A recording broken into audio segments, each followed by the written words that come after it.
అప్పటికల్లా శ్వాసలు నడవకుండా అయిపోతాయి.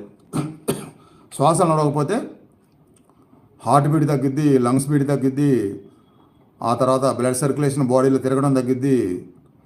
Blood circulation బాడీలో తిరగాల్సిన అవసరం ఉన్నప్పుడు తిరగనీయకుండా నువ్వు పద్మాసనంలో ముడుచుకొని కూర్చున్నావు కాబట్టి, అడ్డుపడింది కాబట్టి అక్కడ నీకు తిమ్మురులు వస్తున్నాయి.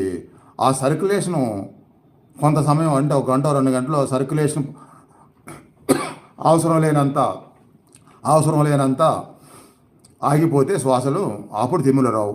ఇది అక్కడ రహస్యం. అంటే అంత మనసు లోపల ఆగిపోవాలి. మనసు లోపల ఆగిపోతే ఇప్పుడు చెప్పాం కదా ప్రత్యాహార స్థితి అని చెప్పి, ఆగిపోతే మనసు ఆగిపోతే శ్వాసలు ఆగిపోతాయి. శ్వాసలు ఆగితే బ్లడ్ సర్క్యులేషన్ తిరగడం ఆగిపోద్ది. తిరగడం ఆగిపోతే తిరగట్లేదు కాబట్టి అడ్డుకునే ప్రమాదంతో తిమ్మిరులు వచ్చే స్థితి అక్కడ రాదనమాట.